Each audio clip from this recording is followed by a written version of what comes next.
Hello students, क्या हाल चाल है बेटा। हाँ, चल रहा था एसिड बेस, याद है? पिछली क्लास में we had started acidic and basic strength तक हम आ चुके थे और हमने स्टार्ट किया था एसिड बेस थ्योरी से। याद है नहीं याद है? बताइए बताइए। पढ़ाई किया आपने? बढ़िया से नोट्स बनाने थे इसके। और मैंने 2 एसिडिक स्ट्रेंथ ऑर्डर लिखाए थे। याद है आपको 2 एसिडिक स्ट्रेंथ ऑर्डर कौन कौन से थे? वो ऑर्डर मैंने बोला था कि हम एक्सप्लेन करेंगे, लेकिन वो ऑर्डर आपके दिमाग में होना चाहिए था। पहला क्या था? RSO3H। फिर क्या था? पिक्रिक एसिड, याद है आपको? RSO3H पिक्रिक एसिड था, वो फिनॉल और उसके 3 NO2 लगे थे 246 पर। उसके बाद क्या था? 2,4 डायनाइट्रो, 1 NO2 कम कर दिया। Acid H2CO3, paranitrophenol, orthonitrophenol, phenol, water, alcohol. ये था पहला ऑर्डर। एक और ऑर्डर लिखाया था, और वो ऑर्डर क्या था बताइए? वो ऑर्डर था जिसमें हमने लिया था 1,3 डाई कीटोन। एक कंपाउंड था जिसमें 2 कीटोन ग्रुप थे 1,3 पर। उसके बाद था water, alcohol, triple bond, ammonia, H2। ठीक है, तो ये आपका एसिडिक स्ट्रेंथ ऑर्डर।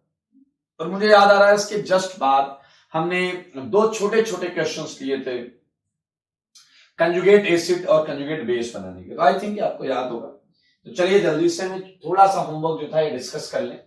हम होमवर्क डिस्कशन करेंगे कॉपी से, थ्योरी कॉपी से। ठीक है भाई लोग। So starting question number 1, example 1 जो मैंने दिया था वो करते हैं। तो HI का कंजुगेट बेस, HI का कंजुगेट बेस ये तो क्लास में हो गया था। I माइनस कैसे बनता था कंजुगेट बेस? चुरा लो चुरा लो चुरा लो। क्या? H+। अगर किसी भी कंपाउंड में किसी भी साइड से मैं H+ चुराता हूं तो उस कंपाउंड का क्या बन रहा है? Conjugate base. और हम कोशिश करेंगे जो सबसे बेस्ट साइट है वहां से हम ऐसा काम करें। लाइक H3O+, H+ चुरा लोगे तो क्या बनेगा? H2O। HSO4 माइनस, H+ चुरा लोगे क्या बनेगा? SO4 2-। इस वाले कंपाउंड को देखना मेरे भाई, if I am not wrong, ये क्या है? इधर भी कुछ लगा है क्या? ओके, इसमें क्या होगा? H+ यहां से निकलेगा क्योंकि बहुत ज्यादा स्टेबल, इधर जो है लगा लीजिएगा। यहां H+ निकलेगा क्योंकि O- रेजोनेंस स्टेबलाइज्ड। H2PO4-, एक H निकालना है, एक H निकाल लिया। एक और है CH3C ट्रिपल बॉन्ड CH। मेरे भाई तुम लोग इंटरमीडिएट स्टेबिलिटी पढ़ चुके हो, इसलिए तुम्हें रत्ती भर भी डाउट नहीं आना चाहिए कि ट्रिपल बॉन्ड पर आपको पता है H जो है हटने के बाद माइनस आएगा और वो सबसे ज्यादा स्टेबल होगा। तो इसका कंजुगेट बेस ये। यहां से H निकालोगे तो देखो एक थ्योरेटिकल कंजुगेट बेस वो होगा, लेकिन मेरे भाई आपको पता है वो उतना स्टेबल नहीं होगा जितना ट्रिपल बॉन्ड कार्बन पे माइनस से स्टेबिलिटी आएगी। तो ये हो गया आपका एक एग्जांपल। अगले में बनाना था कंजुगेट एसिड। और कंजुगेट एसिड बनाने के लिए अपन क्या करते हैं? H+ डालते हैं, बाहर से H+ डालते हैं। चलो भाई, पहला था S2-, एक H+ डालना। एक H डालोगे क्या बन जाएगा? SH-। OH- पे एक H डाला क्या बन गया? H+ डाला तो H2O। अमोनिया पे डाला मेरे भाई, अमोनिया पे क्या बन गया? अमोनियम। और आखिरी वाला तो बहुत आसान है मेरे भाई, O-, क्या बन गया? OH। ये बन गया है कंजुगेट एसिड। हम एसिड कैसे बनाते हैं? कंजुगेट एसिड H+ डालकर। और कंजुगेट बेस कैसे बनाते हैं? H+ निकालकर। मैं सिंबॉलिक तरीके से रिप्रेजेंट कर देता हूं। H+ निकाल लीजिए और इसमें H+ डाल दीजिए। दिख नहीं रहा होगा आपको? दिख रहा है? यहां H+ ऐड करना है। ठीक है, एक जगह ऐड, एक जगह सब्सट्रैक्ट, एलिमिनेट। तो ये हो गया आपका एसिड बेस के वो 2 क्वेश्चंस जो हमने किए, होमवर्क में दिए थे आपको। ठीक है, तो आज हम इसके आगे बढ़ेंगे, 2 से आगे चलेंगे। 3, 4, 5, 6 बहुत अच्छे अच्छे क्वेश्चंस है, इसलिए आप ध्यान दीजिए। मैं हटा देता हूं।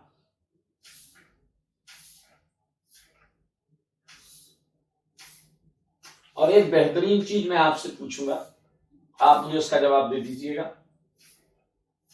देखिए क्या है, मुझे एक बात बताइए कि अगर एक कंटेनर में, जैसे सारे लोग देखिएगा एग्जाम्पल 3, ठीक है, कंटेनर, एक कंटेनर है contains HA1, HA2 and HA3।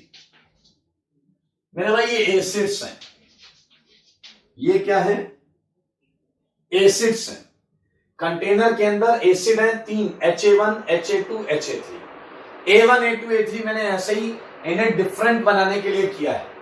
A1 लगा दिया, इधर A2, इधर A3, 3 different acid. Clear? With pK value, pK value याद आया कुछ हमने कल लिखा था, पिछली क्लास में लिखा था, with pK value X Y Z, उनकी pK value X Y Z, ठीक है, full stop.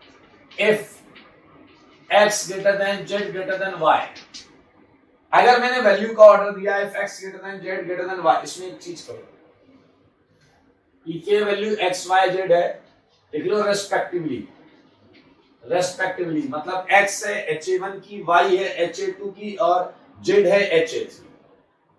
If x greater than z greater than y, अगर ये इनका ऑर्डर हो गया, then which of the following, which of the following, सारे लोग देखिएगा इजी है, which of the following reaction would take place in container। अगर ये डेटा है आपके पास तो आपको बताना है कंटेनर में कौन सी रिएक्शन हो रही होगी। आइए मैं यहां ऑप्शंस दे देता हूं, मैं यहां ऑप्शंस दे देता हूं, टेंशन मत लो। HA1, HA2 लिखते रहिएगा, HA1, HA3, HA2, HA3 and D है none of these, none of these। ठीक है, आइए मैं आपसे, ये क्वेश्चन जो है बहुत सिंपल है, 3 एसिड बंद है।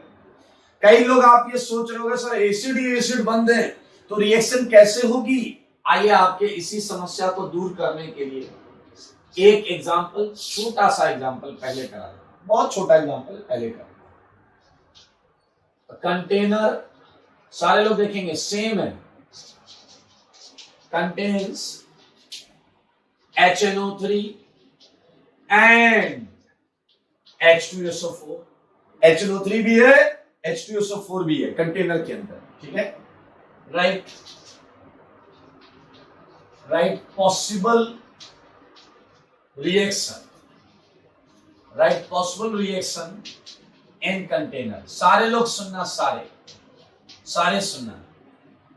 तो एक छोटा सा वाक्य सुनाता हूं, उस वाक्य से हम इसे करेंगे। मेरे भाई कुछ दिन पहले की बात है, मैं अकेला मॉर्निंग वॉक कर रहा था और अचानक मेरी नजर सामने से किसी कंपाउंड पर, आते हुए कंपाउंड पर पड़ी। जैसे ही वो कंपाउंड मेरे सामने आया, उसने मुझे देख के ऐसे चरण स्पर्श किया और फिर बोला गुड मॉर्निंग सर। मैंने कहा बेटा सब कुछ ठीक है, लेकिन कौन हो तुम? मेरी बात सुनिएगा, मैंने पूछा कौन हो तुम? सामने से आ रहा था HNO3।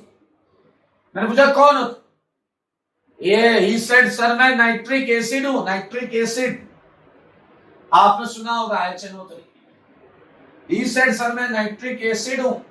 अभी मेरे भाई इसने इतना ही बोला था कि पीछे से किसी ने इसके कंधे पे हाथ रखा। कौन था वो? कौन था वो? H2SO4। इसने HNO3 को कहा तुमने अभी भी क्या बोला? HNO3 ने कहा कि यार वो तो एसकेएम सर मिले में मजाक कर रहा था। उसने कहा नहीं, तुमने क्या बोला अभी रिपीट करो। तो इसने कहा रे मैंने मजाक में एसिड बोल दिया। अब मुझे याद आ चुका था कि यार ये वाकई एसिड है, लेकिन ये इससे बहुत घबरा रहा था। इसने कहा मजाक में बोल दिया था मैं एसिड हूं। H2SO4 ने कहा सच, सर को सच बताओ। HNO3 ने धीरे से बोला मैं बेस हूं। हाँ हाँ मैं बेस हूं। H2SO4 ने इसे कहा औकात में रहा करो, मेरे भाई मामले को समझो। मामला बहुत अलग चल रहा है। HNO3 से फिर मैंने धीरे से पूछा क्या माजरा है, तुम तो एसिड हो। कह रहा सर धीरे बोलो, H2SO4 सुन ना ले। मैंने कहा क्यों भाई? कह रहा है जब स्ट्रॉन्ग एसिड होता है, जब स्ट्रॉन्ग एसिड आपसे ज्यादा स्ट्रॉन्ग एसिड हो तो बेस बने रहने में भलाई है। अगर दो एसिड अच्छे एसिड होने चाहिए, अच्छे एसिड होने चाहिए, तो जो ज्यादा अच्छा एसिड है वो तो एसिड का काम करता है, और जो कम अच्छा होता है रिलेटिवली वो बेस बनना पड़ता है। तो मेरे भाई ये एसिड H+ देता है तो ये H+ देगा, और ये H+ लेगा, और जब ये H+ लेगा तो देखिए ये बन जाएगा। मेरे भाई यही देखिए समय कितना बलवान है। HNO3 की आंख में साफ साफ जल देख सकते हैं, देख सकते हैं या नहीं? HNO3 कह रहा एक वो दिन था जब हम H+ छोड़ा करते थे, और आज आप देख सकते हैं मेरे भाई HSO4 माइनस और H+ HNO3 ने लिया है। मैं आपको बता दूं इसका एक नाम होता है, खैर नाम में कोई लॉजिक नहीं है, नाइट्रा एसिडियम आयन। नाइट्रा एसिडियम आयन, ये कॉन्सेप्ट है कि अगर दो अच्छे एसिड्स का मिक्सचर है तो उसमें जो सबसे अच्छा एसिड है वो तो एसिड ही रहता है, लेकिन जो कम अच्छा रिलेटिवली वीकर एसिड होता है वो बेस की तरह फंक्शन करने लगता है। और ये अब मेरे भाई इस चीज को यहां अप्लाई कर लेते हैं, इस चीज को यहां अप्लाई कर लेते हैं। हमारे पास एसिड कितने?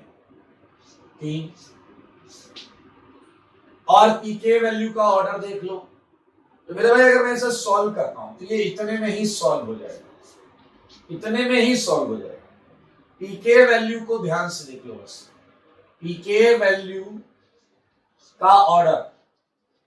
आपको पता है अच्छे एसिड का पीके कम होता है, अच्छे एसिड का पीके कम होता है, और जिसका पीके ज्यादा वो एसिड खराब। तो मेरे भाई पीके वैल्यू का ऑर्डर क्या है? पीके वैल्यू का ऑर्डर दिया है X Z Y। तो बताओ यहां से एसिडिक स्ट्रेंथ ऑर्डर क्या आएगा?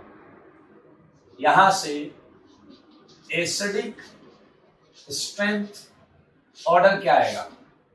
एसिडिक स्ट्रेंथ X सबसे खराब एसिड है क्योंकि इसका पीके सबसे ज्यादा है, X सबसे खराब एसिड है, मतलब आप देख सकते हैं HA1 सबसे खराब एसिड है, Y का पीके सबसे कम है यानी कि HA2 सबसे अच्छा एसिड है, HA2, और बीच में कौन आएगा? आई थिंक इजी, HA3 सही है। अब मेरे भाई आप यहां सब देख सकते हैं, सब देख सकते हो, सब डिसाइड कर सकते हो। जब तुम A1 A2 मिलाओगे, जब तुम A1 A2 मिलाओगे तो HA1 को बनना पड़ेगा बेस, क्योंकि वो वीक एसिड है, इसे बनना पड़ेगा बेस। यार पूरी रिएक्शन तो मैंने दी नहीं, पूरी रिएक्शन देनी पड़ेगी ना दोस्त, जैसे मैंने ये दे दिया। अभी आराम से देख लेना, सारे लोग देख लेना, बिल्कुल बात नहीं करो।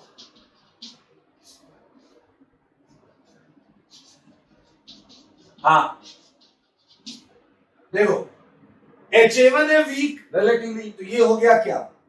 ये हो गया बेस, और ये क्या हो गया? एसिड। तो बताओ ये H+ छोड़ेगा, ये H+ लेगा, ये H+ छोड़ेगा, ये H+ लेगा, क्या यही हो रहा है? क्या यही हो रहा है? क्या देखो देखो यही हो रहा है क्या? बिल्कुल यही हो रहा है। ये तो सही हो गया, ये छोड़ेगा क्योंकि एसिड है, जो एसिड था वो H छोड़ रहा था, ये सही हो गया।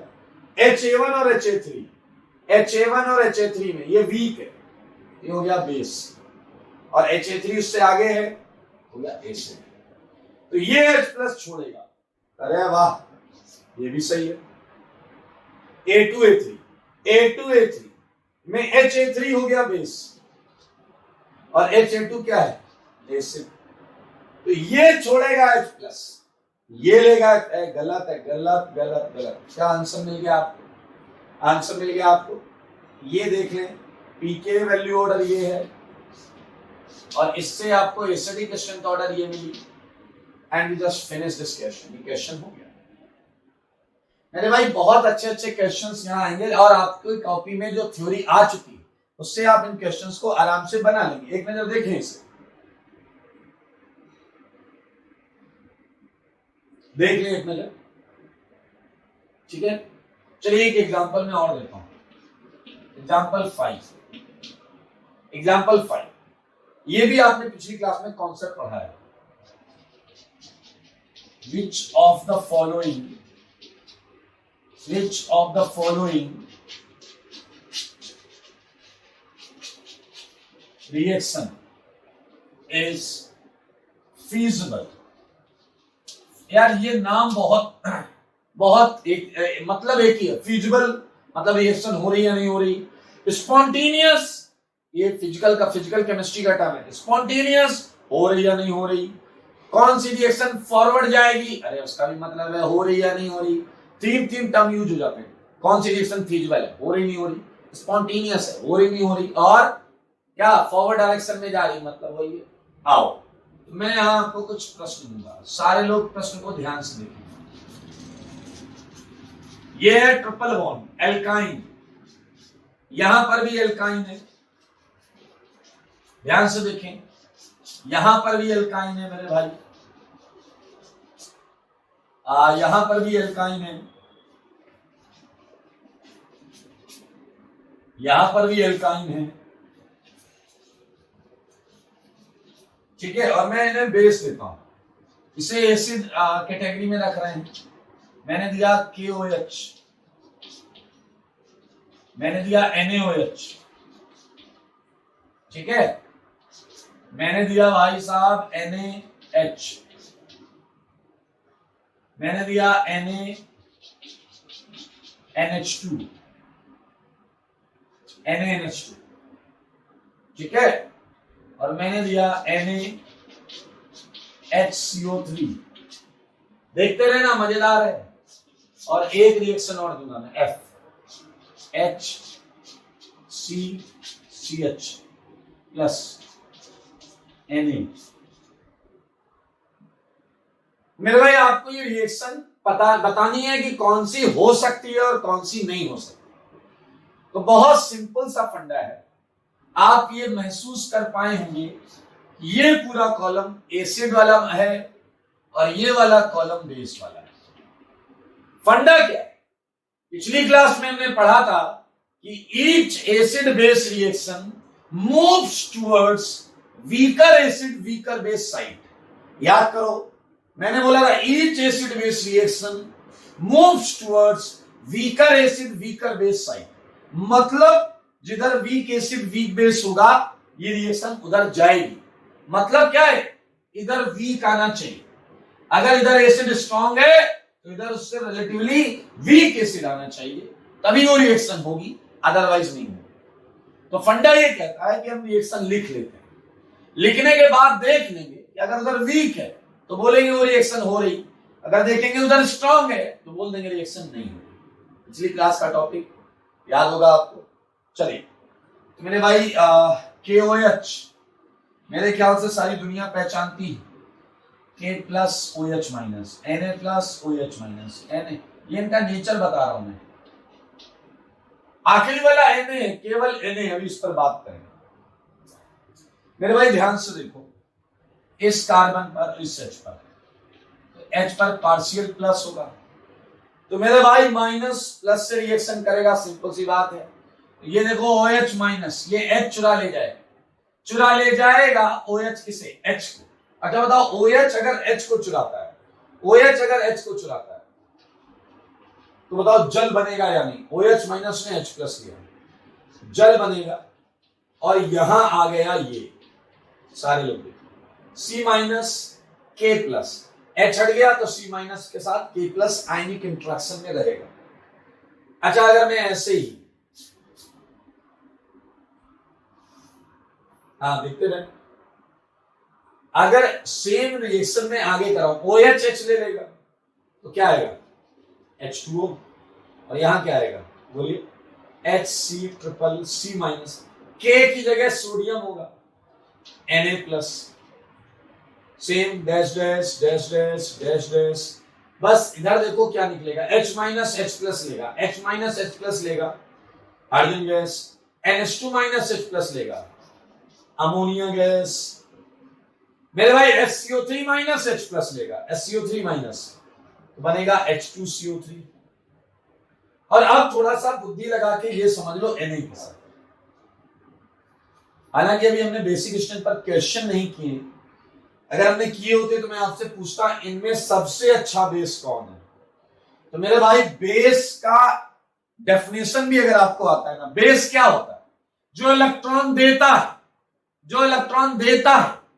मेरे भाई इन सब में सबसे ज्यादा इलेक्ट्रॉन आखिरी वाला देगा, Na, क्योंकि Na है मेटल, और मेटल से जल्दी इलेक्ट्रॉन कोई नहीं दे सकता। अब आप कहोगे ये क्या है, Na यहां भी यहां भी यहां भी यहां भी नहीं, यहां Na प्लस है, Na plus Na plus Na plus, आखिरी वाले में Na है। सेकेंड वाले में कौन इलेक्ट्रॉन देगा, O, इसमें H, इसमें N, इसमें O, इसमें O, बट आखिरी वाले में मेटल इलेक्ट्रॉन देगा, और मेटल इलेक्ट्रॉन पॉजिटिव होता है। सबसे अच्छा बेस कौन है, सोडियम, मेटल। हाँ आप चाहें तो इसे थोड़ा सा समझने के पॉइंट ऑफ व्यू से आप ऐसे लिख सकते हैं, देखिए जरा, Na को मैंने लिखा Na plus and electron minus.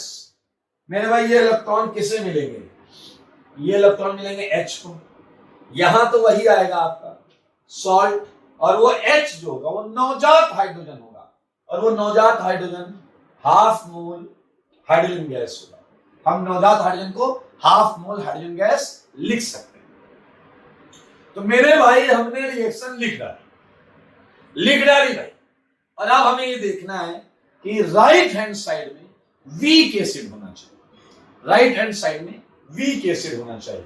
अगर आपको याद हो तो पिछली क्लास में हमने 2 एसिडिक स्ट्रेंथ ऑर्डर लिखे थे, 2, उसमें याद करो ट्रिपल बॉन्ड कहां था और वाटर कहां था, कौन आगे था कौन पीछे था। अगर आप ये याद करने का जोर डालेंगे अपने दिमाग पर तो आपको पता चलेगा कि ट्रिपल बॉन्ड वाला वीक एसिड था और H2O वाला स्ट्रॉन्ग एसिड था। याद करो पहले H2O आया था, फिर अल्कोहल था, फिर ट्रिपल बॉन्ड था, फिर अमोनिया था, फिर हाइड्रोजन गैस था। देख लो इधर वीक एसिड उधर स्ट्रॉन्ग एसिड, रिएक्शन आगे नहीं जाएगी।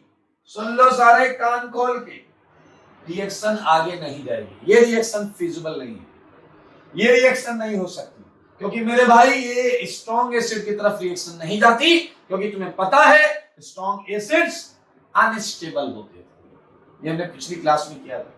आओ बी करें, B triple bond and water again, ये वीक एसिड, ये स्ट्रॉन्ग एसिड, और मेरे भाई जवाब है बहुत क्लियर, ये भी नहीं होगा। ये एक बहुत अच्छा क्वेश्चन है, ट्रिपल बॉन्ड कार्बन का H, NaOH और KOH कभी नहीं निकाल पाते। कोई आपसे पूछे क्यों, कह देना अरे यार वो निकाल के वाटर बनाएंगे, वाटर स्ट्रॉन्ग एसिड है वो नहीं बनेगा, समझ लो आप। अच्छा सी करते हैं, सी ट्रिपल बॉन्ड और हाइड्रोजन गैस में आपको याद है पहले ट्रिपल बॉन्ड आता था, फिर अमोनिया, फिर हाइड्रोजन गैस आता था। तो मेरे भाई अब आपको शायद थोड़ी राहत की आपने सांस ली है, क्योंकि हाइड्रोजन वीक एसिड में था। उसी तरीके से डी में देखो आप, अमोनिया वीक एसिड में था, सही है। तो मेरे भाई बधाई हो, सी और डी दोनों रिएक्शन हो जाएंगे, सी और डी दोनों रिएक्शन हो जाएंगी, एंड द सेम पैटर्न आखिरी वाली भी हो जाएगी, एफ वाली भी, क्योंकि आपको पता है ये स्ट्रॉन्ग एसिड है और ये वीक एसिड है हाइड्रोजन। लेकिन मेरे भाई जो सेकेंड लास्ट उसमें आपने अगर ध्यान दिया तो आपको कुछ याद आएगा, ये तो बहुत अच्छा एसिड था, ये H2CO3 पहले वाले एसिडिक स्ट्रेंथ ऑर्डर में था, H2CO3 जो बहुत बाद में वाटर आया था, बहुत बाद में, और ये तो वाटर से भी खराब है, यानी कि मेरे भाई सेकेंड लास्ट में ये क्या है, वीक, और ये क्या है, स्ट्रॉन्ग। आपको ये तो समझ में आ गया ना कि हम लेफ्ट राइट वाले को ही कंपेयर कर रहे हैं, इसलिए ई वाली रिएक्शन नहीं हो सकती। ये महा इंपॉर्टेंट सेगमेंट है, ये आप देख लें, सीख लें। और मैं तो कहूंगा कि हर रिएक्शन के बाद 5 से 6 7 लाइन का गैप रखें, वहां एक एक चीज को एक्सप्लेन करें तो मैक्सिमम बेनिफिट हो। देख ले भाई, ये आपके 3 क्वेश्चन आपके सामने और बहुत इंपॉर्टेंट है। यहां से आपको आईटी में पक्का कुछ ना कुछ मिलेगा। तो हम आगे बढ़ेंगे बिल्कुल इसी कॉन्सेप्ट पर, और अच्छे क्वेश्चंस हम करने जा रहे हैं। Which of the following reaction is feasible, इस पर हम आगे बढ़ेंगे। ठीक है, तो 18 में ये सेगमेंट हट रहा है भाई।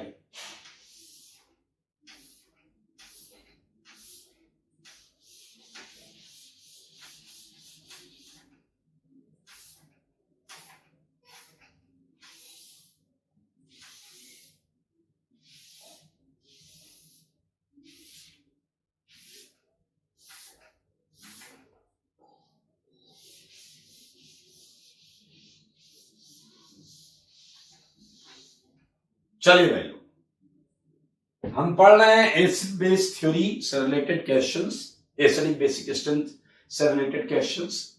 और हमने किए कितने क्वेश्चन? 5 क्वेश्चंस किए। तो आगे बढ़ेंगे, और आगे हम जब बढ़ेंगे तो कुछ इसी टाइप के क्वेश्चंस और कर लेते हैं। एग्जांपल 6, ठीक है, आइए सेम उसी टाइप में करेंगे। Which of the following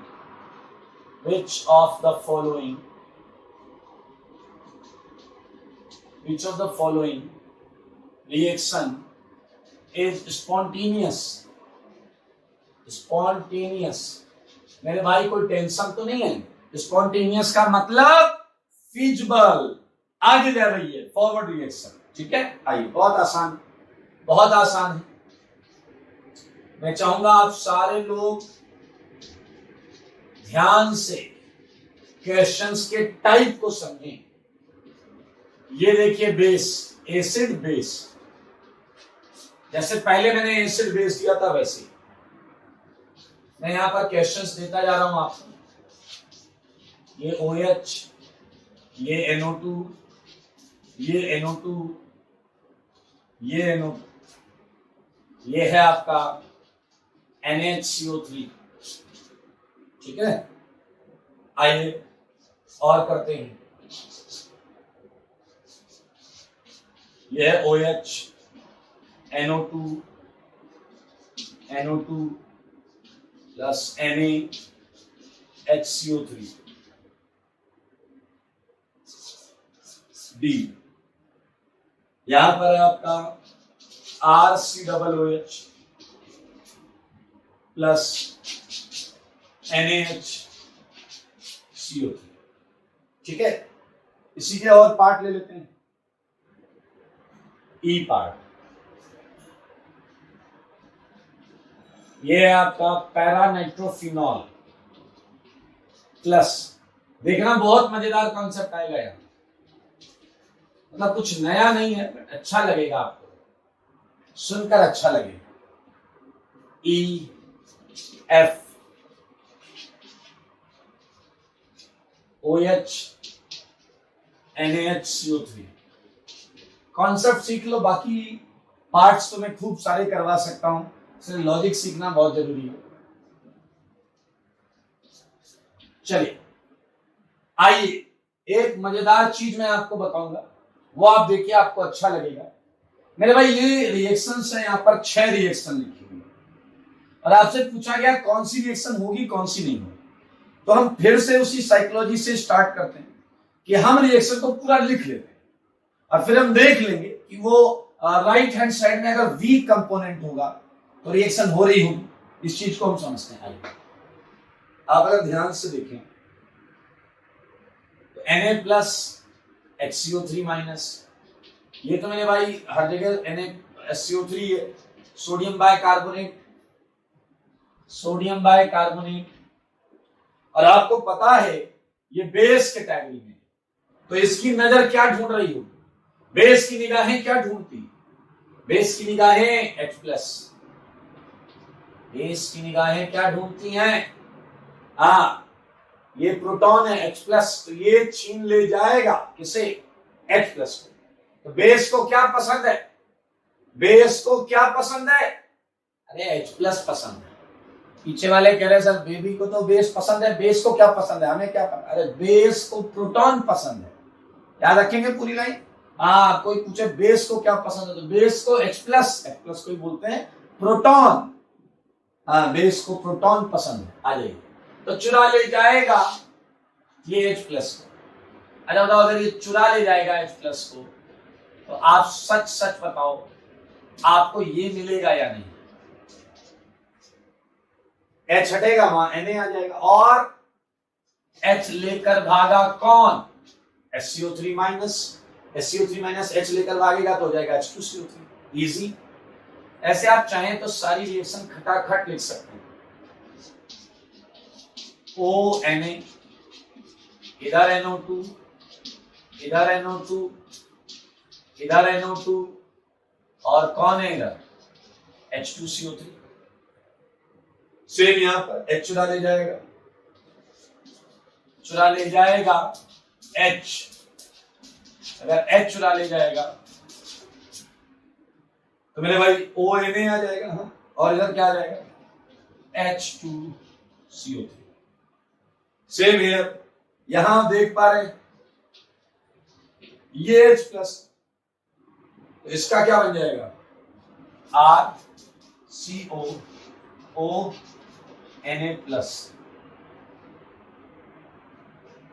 ONA+, और इधर क्या आ गया? H2CO3।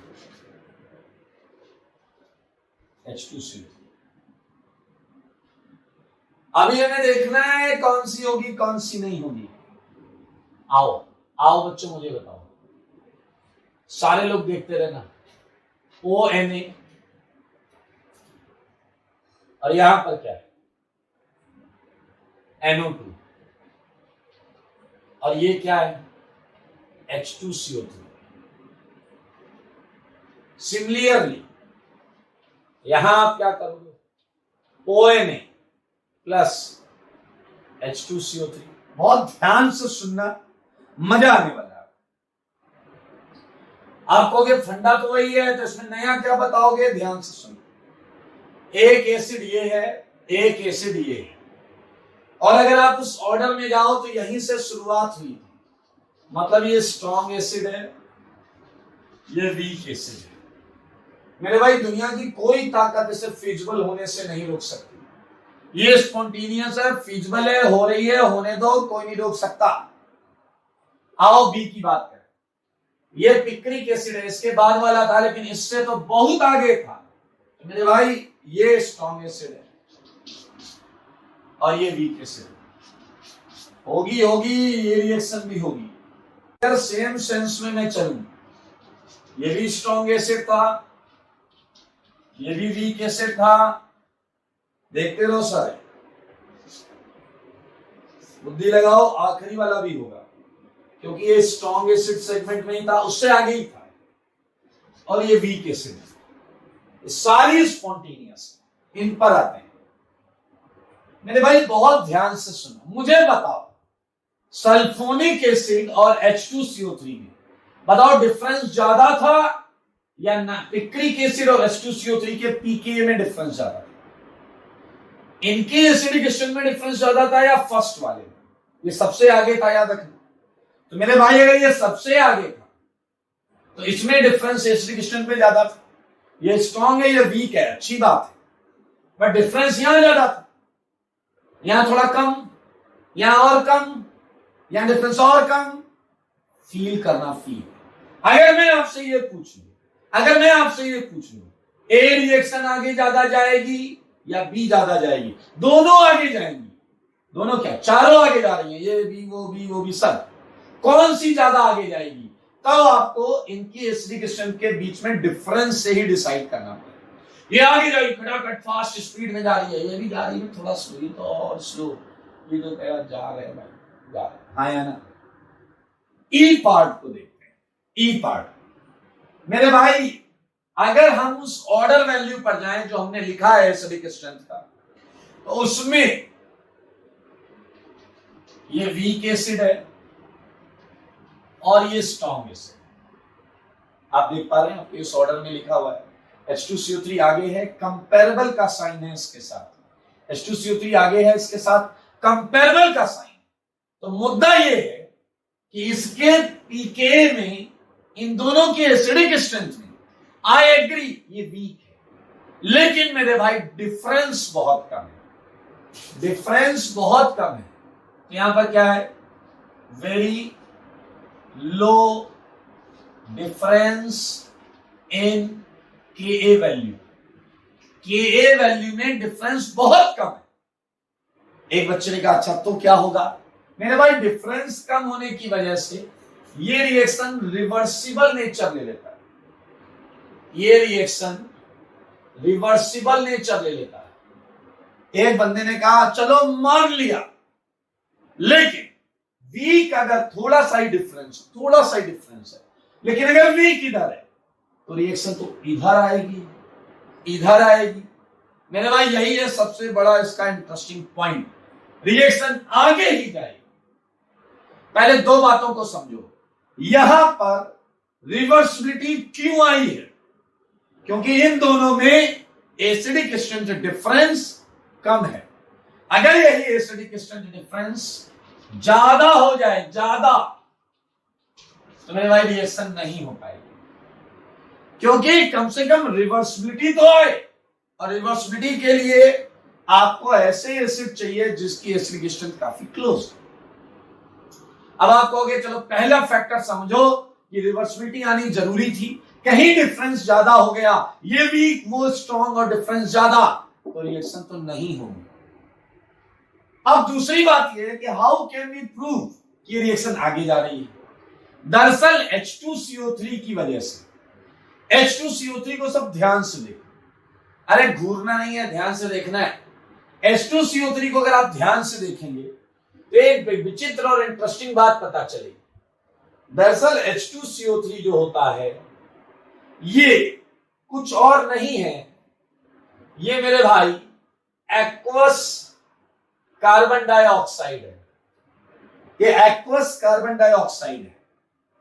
और मेरे भाई CO2 सिस्टम से एस्केप कर जाता है, सिस्टम से एस्केप कर जाता है। और फिजिकल केमिस्ट्री में ली चैटलियर प्रिंसिपल सुना होगा, अगर गैस इधर से बाहर भागेगी तो ये रिएक्शन आगे जाएगी, आगे जाएगी, आगे जाएगी। अच्छा, अब ये नहीं है कि वही CO2 निकलेगा, CO2 तो मेरे भाई जहां जहां H2CO3 बना है वहां वहां निकलेगा। क्या आप मेरी बात समझ पा रहे हैं? समझो बात को, क्वेश्चन के जज्बात, ये H2O, ये CO2, हर जगह CO2 लिबरेट हो रहा है, हर जगह, यहां भी हो रहा है, कर लेना यार, CO2 निकल रहा है।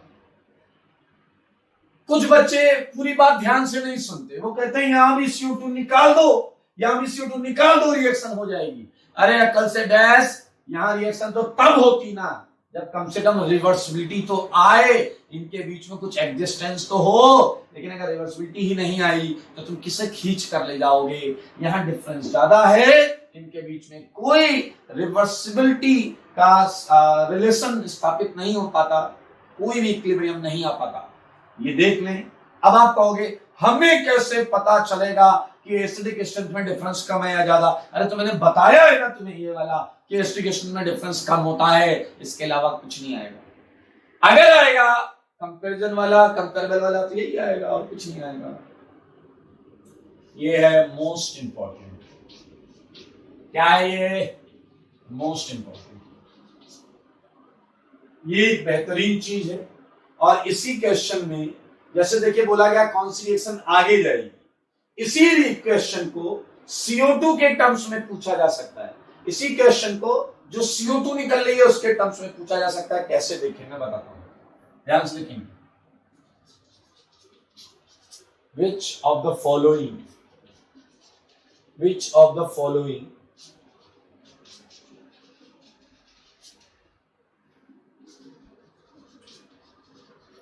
compound, ठीक है, gives effervescence या आपको पता है CO2 की ब्रिस्क एफरवेंस होती है, ब्रिस्क एफरवेंस विद, सारे लोग देखें, एक्वस NaHCO3। क्वेश्चन समझो, वही है यार, एक्वस NaCO3 से ब्रिस्क एफरवेंस मतलब CO2 कौन देगा, CO2 कौन देगा, ये प्रश्न है। एक छोटा सा क्वेश्चन आपके मैं सर पर पटकना चाहता हूं, देखना मगर ध्यान से, देखना मगर ध्यान से।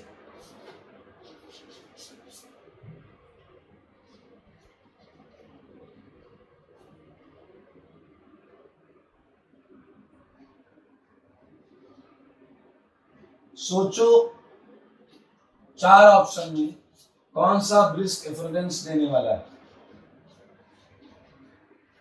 जवाब चाहिए मुझे आपसे, ऐसे चुपचाप बैठने से क्या होगा, चुपचाप बैठने से कुछ नहीं होगा भाई, जवाब दो जवाब। ABCD, सिंगल या मल्टीपल कुछ भी हो सकता है, सिंगल या मल्टीपल कुछ भी हो सकता है।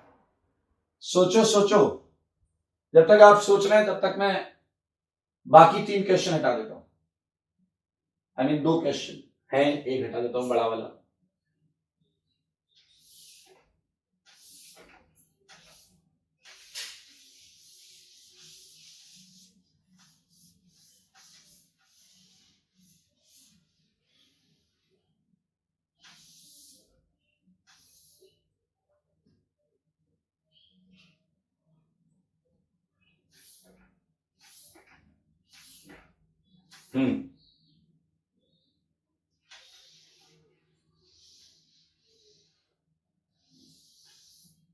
क्या आंसर मिला, क्या आ रहा है आंसर? ओके, अगर आपका आंसर है बी और डी, अगर आपका आंसर है बी और डी तो आप गलत हैं। इसका आंसर है मेरे भाई ओनली डी। ये SO3H लगा है, SO3H बहुत स्ट्रॉन्ग एसिड है, तो ये इस बेस से रिएक्शन करके डेफिनेटली वीक एसिड ही देगा। बी आंसर इसलिए नहीं है क्योंकि ये वो नहीं है जो तुम समझ रहे हो, तुम इसे पिक्रिक एसिड समझ रहे हो, बट ये पिक्रिक एसिड नहीं है मेरे भाई। यहां बीच में CH2 आ गया है, इस बीच में CH2 आने की वजह से, बीच में CH2 आने की वजह से सिंपल अल्कोहल हो गया है। ये फिनॉल नहीं है, पिक्रिक एसिड नहीं है, बीच में कार्बन होने की वजह से ये आंसर इसका नहीं हो सकता। तो सारे लोग 7th क्वेश्चन ध्यान से देख लें।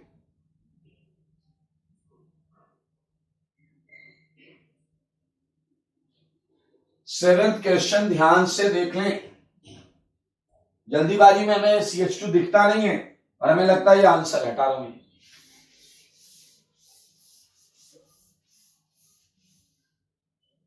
ठीक है भाई, एक और क्वेश्चन CO2 से रिलेटेड है, एग्जाम्पल 8। ठीक है, आपको बताना है गैसेस, सारे लोग देखना, IIT का आया हुआ क्वेश्चन है, निहायत ही आसान, लेकिन आप गलत करोगे। गैसेस इवॉल्व्ड, ठीक है, आपको बताना कौन कौन सी गैसेस निकलेंगी।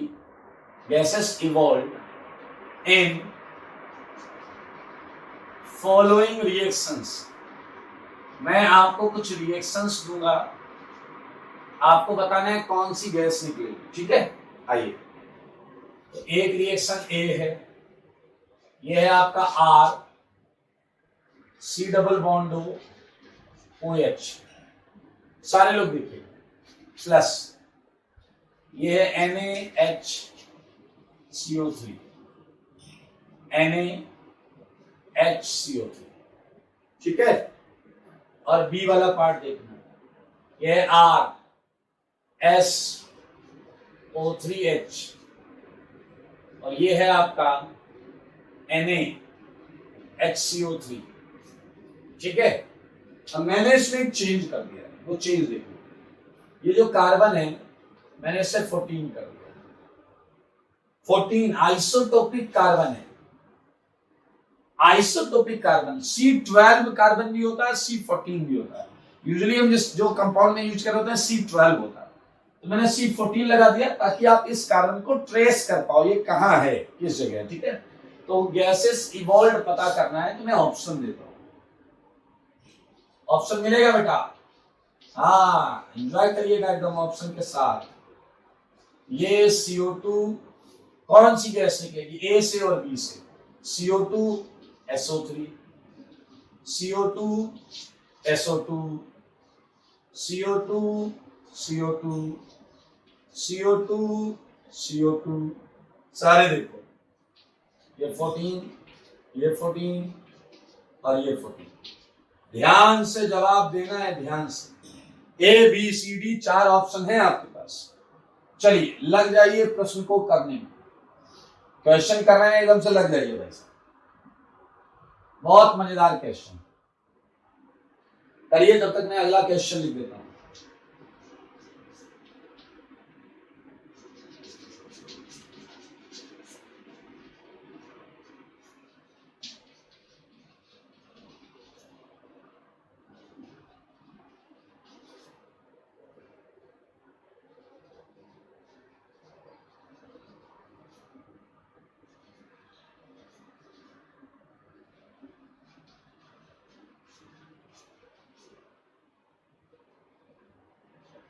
लगाओ दिमाग, क्या आंसर है? ए आंसर है क्या? बी है क्या? सी है क्या? डी है क्या? सोचो सोचो, क्या है प्रश्न? जवाब दो, जवाब, जवाब तो देना पड़ेगा गुरु, बिना जवाब के तो बच नहीं पाओगे, जवाब तो देना पड़ेगा। मेरे सवालों का जवाब दो, मेरे सवालों का जवाब दो, सिंपल, जवाब देना पड़ेगा।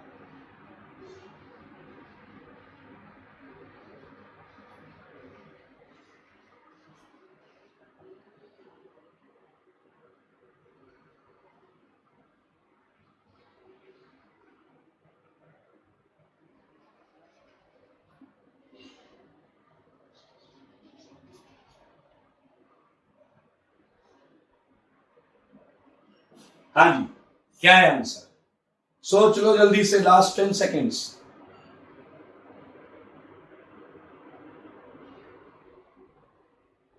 Last 10 seconds.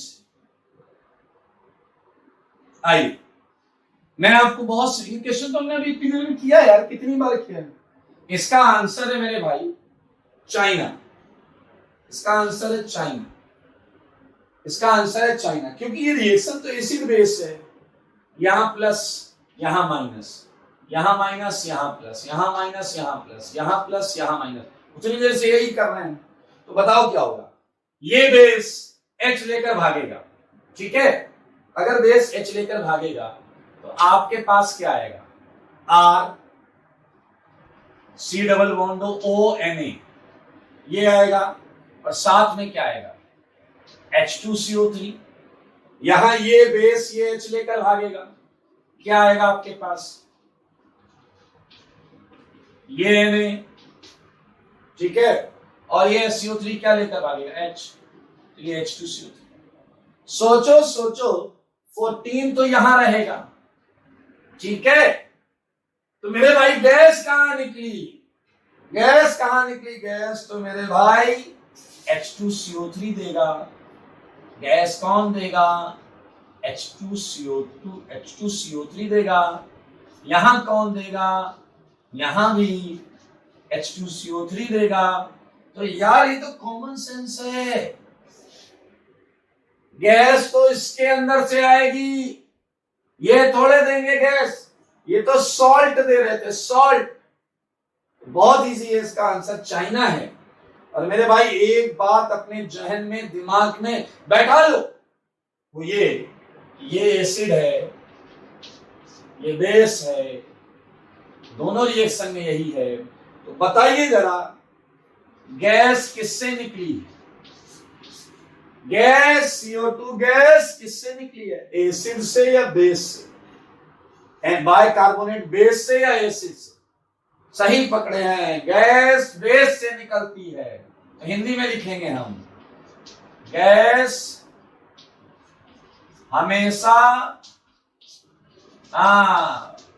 बेस से निकलती है।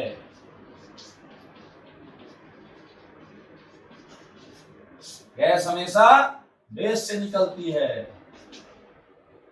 पीछे वाला कह रहा है ये तो हमें बहुत पहले से पता है।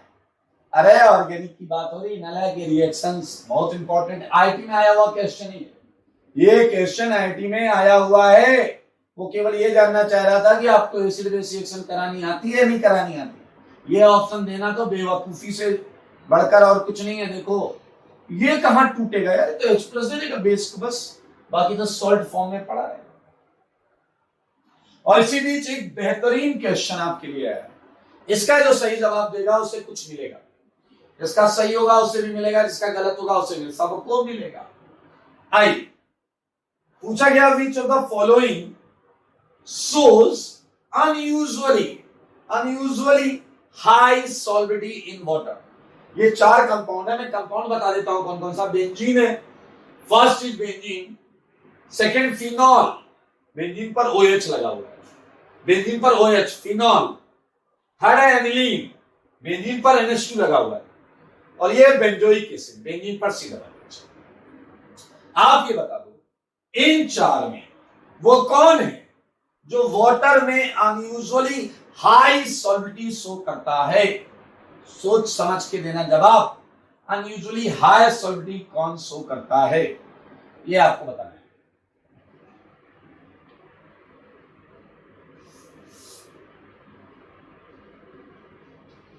सोचो जल्दी से, सोचो, सोचकर सही सही जवाब दो।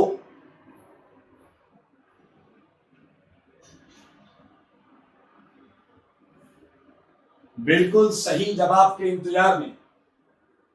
मुझे लगता है आप में से कई लोगों का आंसर होगा COOH वाला, और कई लोगों का आंसर OH वाला भी होगा। कई का COOH होगा, कई का OH वाला भी होगा। मैं आपको सही जवाब बताऊं, इसका आंसर है मेरे भाई नन, कोई भी नहीं है। इनमें से वाटर के अंदर अनयूजुअल सॉल्युबिलिटी किसी की नहीं है। एक्चुअली ये वाटर में सॉल्युबल ही नहीं होते, none of them, they are least soluble. इतने कम होते हैं कि हम इग्नोर मार सकते हैं, हम मना कर सकते हैं कि ये वाटर में सॉल्युबल नहीं होते। अब आप कहोगे सर ये कैसे, ये तो धोखा हो गया, हमें तो लग रहा था हाइड्रोजन बॉन्डिंग होगी, वाटर OH से NH से हाइड्रोजन बॉन्डिंग करेगा और सॉल्युबल हो जाएगा। आइए आपको सच बताता हूं, सच का ज्ञान चाहिए तो आइए, सच का ज्ञान चाहिए तो आइए और सुनिए। मेरे भाई इसका सॉल्यूशन करते हैं। चलिए ओके मेरे भाई, सारे लोग ध्यान से सुनेंगे, इसका सॉल्यूशन तो चलेगा ही चलेगा। मैं आपको सॉल्युबिलिटी पहले समझा देता हूं। आप में से कई प्राणी ऐसे होंगे जिन्हें सॉल्युबिलिटी का मतलब ही नहीं पता होगा। अगर कोई चीज किसी सॉल्वेंट में सॉल्युबल है, अगर कोई चीज किसी सॉल्वेंट में सॉल्युबल है, तो इसका मतलब है उस सॉल्वेंट के मॉलिक्यूल ने वो जो डिसॉल्व की गई है चीज जो बाहर से डाली गई है, उसे सॉल्वेंट मॉलिक्यूल ने बहुत ज्यादा इंटरैक्ट कर रखा है। ये डाइपोल डाइपोल इंटरैक्शन हो सकता है, हाइड्रोजन बॉन्डिंग जैसा इंटरैक्शन हो सकता है। बिल्कुल सही बोल रहे हो आप, बिल्कुल। तो मैं यहां पर ये भी लिख सकता हूं इंटरैक्शन, सारे लोग देखेंगे, इंटरैक्शन ऑफ, ठीक है, बहुत इजी है, मजा आएगा आपको। Interaction of solvent molecules, solvent molecule जिसमें हम डाल के डिसॉल्व कर रहे हैं, सॉल्युबल बना रहे हैं। Interaction of solvent molecules with solute, हुई सॉल्यूट जो डिसॉल्व किया, जो सॉल्युबल बनाया जा रहा है, with solute is known as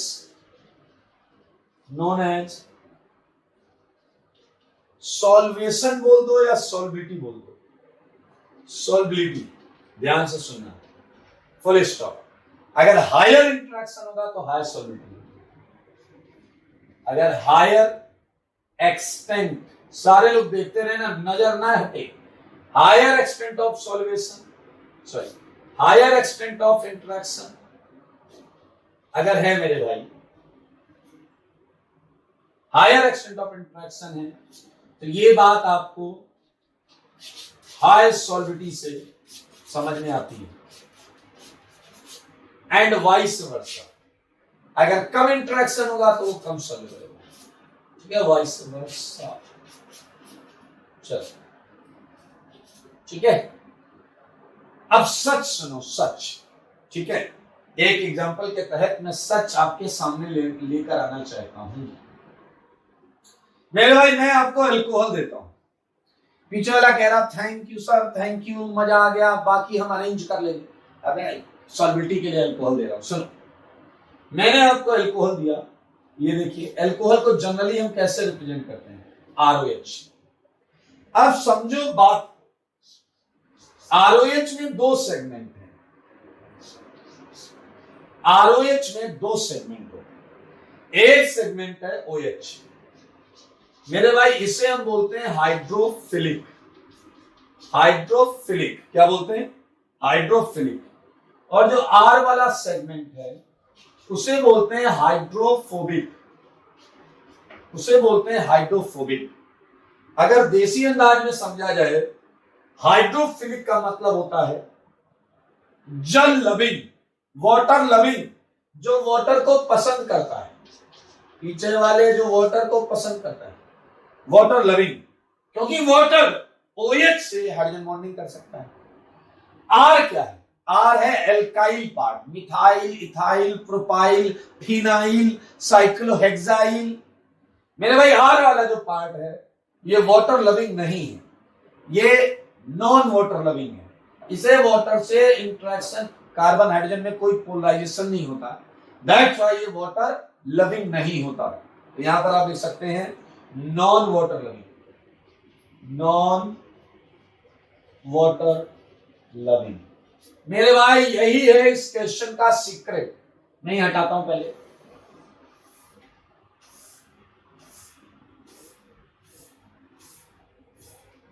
आइए सारे लोग देखिएगा, सारे लोग देखिए, एग्जाम्पल ही को ही मैं कंटिन्यू कर रहा हूं, एग्जाम्पल को ही मैंने आपको दिया। ये देखिए सबसे छोटा अल्कोहल, ठीक है, मीथेनॉल। फिर मैंने अल्कोहल को थोड़ा बड़ा कर दिया, अल्कोहल को थोड़ा बड़ा कर दिया, फिर मैंने अल्कोहल को और बड़ा कर दिया, और यूं ही चलते चलते 4 कार्बन का अल्कोहल, 5 कार्बन का अल्कोहल, 6 कार्बन का अल्कोहल। और मेरे भाई आओ मैं इसकी सॉल्युबिलिटी बताऊं, आओ मैं इसकी सॉल्युबिलिटी बताऊं। क्या आप देख पा रहे हैं कि पहले वाले में हाइड्रोफिलिक पार्ट OH, ये तो सब में वही है, लेकिन इसके साथ वाला पोर्शन जो है उसका साइज बड़ा होता जा रहा है। हाइड्रोफोबिक पार्ट, यहां मिथाइल है, यहां इथाइल है, यहां प्रोपाइल है, यहां 4 कार्बन का, यहां 5 कार्बन का, यहां 6 कार्बन का। It's a something like bodyguard, OH का बॉडीगार्ड, OH का बॉडीगार्ड। यहां बॉडीगार्ड ज्यादा है, यहां और ज्यादा है, यहां और बढ़ जाएंगे। तो मेरे भाई सोचो, अगर बॉडीगार्ड OH के ज्यादा बढ़ जाएं तो क्या जल मॉलिक्यूल OH से हाई हेलो कर पाएगा क्या? सोचो, अगर बॉडीगार्ड ज्यादा बड़े हो जाएं, ज्यादा बढ़ जाएं, तो क्या जल मॉलिक्यूल OH से हाई हेलो कर पाएगा क्या? जो वाटर लविंग होता है वो ज्यादा बॉडीगार्ड होने के बाद वाटर को लव नहीं कर पाएगा, वाटर को मिल नहीं पाएगा, वाटर में सॉल्युबल नहीं हो पाएगा। और कौन है इसके लिए जिम्मेदार? ये बॉडीगार्ड पार्ट, ये हाइड्रोफोबिक पार्ट जो जल को पसंद नहीं करता। मैं आपको डेटा देता हूं, बुक्स में मीथेनॉल की सॉल्युबिलिटी इनफाइनाइट लिखी होती है, इथेनॉल की भी इनफाइनाइट होती है। पिछला कह रहा क्या इथेनॉल पानी में सॉल्युबल होता है? अरे इथेनॉल सैटरडे को होता है ना सॉल्युबल पानी में, जबरदस्त सॉल्बिलिटी, पता नहीं कर सकते, एक बार अगर दोनों मिल गए तो अलग नहीं कर पाओगे। लेकिन जैसे ही कार्बन बढ़ते जाते हैं इसकी कुछ वैल्यू आने लगती है 4.8 ग्राम पर ml करके, 4 कार्बन पे और कम, 4 कार्बन पे और कम। और मेरे भाई ये देखा गया है 5 से ज्यादा कार्बन होते जाते हैं और हम इसकी नेग्लिजिबल सॉलिबिलिटी मान लेते हैं, ना के बराबर सॉल्युबल होता है। समझ लो बात को, क्वेश्चन के जज्बात को। ये अल्कोहल है, सेम कहानी एसिड के साथ होगी। आर है हाइड्रोफोबिक, तो मेरे भाई छोटे वाले तो जल में खूब एंजॉय करते हैं, लेकिन जहां बॉडीगार्ड की संख्या बढ़ी, बॉडीगार्ड का साइज बढ़ा, आप समझ गए हैं बात को, क्वेश्चन के जज्बात को। चलते चलते चलते यहां भी नेग्लिजिबल वर्ड आ जाएगा। क्या आप मामला समझ रहे हैं? सेम कहानी है NH2 की, सेम कहानी है मेरे भाई NH2 की। अगर आपको RNH2 मिला है तो जैसे जैसे कार्बन एटम बढ़ाते जाओगे, जैसे जैसे कार्बन एटम बढ़ाते जाओगे सॉलिबिलिटी घटती जाएगी। और ये याद रखना कि जब कार्बन एटम आपके 5 या उससे ज्यादा हो जाएंगे तो सॉलिबिलिटी नेग्लिजिबल हो जाएगी। इन क्वेश्चंस में भाई साहब हद कर नहीं, आपने फिनाइल लेकर आए, फिनाइल बेंजीन वाला सेगमेंट, 6 कार्बन काय को सॉलिबिलिटी मिलेगी? नहीं मिलेगी। पिछले मैंने बोल दिया नहीं मिलेगी आपको, इनकी सॉलिबिलिटी नहीं मिलेगी, जल के अंदर नहीं मिलेगी सॉलिबिलिटी। तो इस क्वेश्चन के लिए यहां पर आप लिख सकते हैं, इन क्वेश्चंस के लिए क्या लिखा जाए बताइए?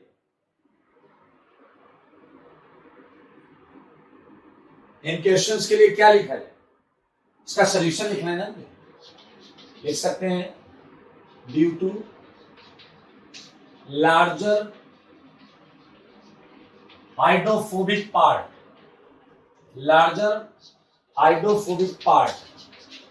none of them is unusually solvated या soluble in जल। हो गया भाई साहब एक्सप्लेनेशन। हाइड्रोफोबिक पार्ट वो फिनाइल रिंग की वजह से। तो मेरे भाई नोट में मैं कुछ लिखना चाहता हूं, आइए नोट का फर्स्ट पॉइंट आप सबको पता है, कंपाउंड पोलर कंपाउंड्स, ठीक है, polar compounds containing 5 or more than 5 carbon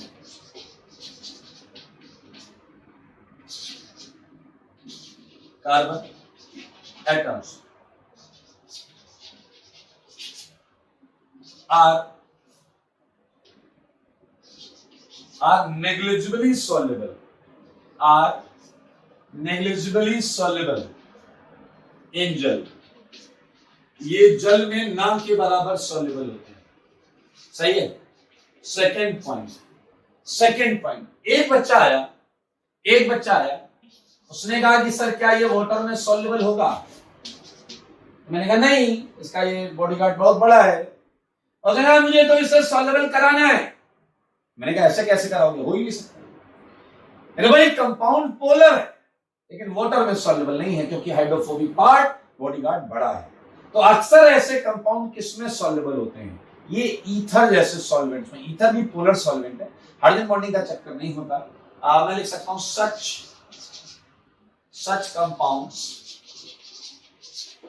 such compounds are soluble in ether,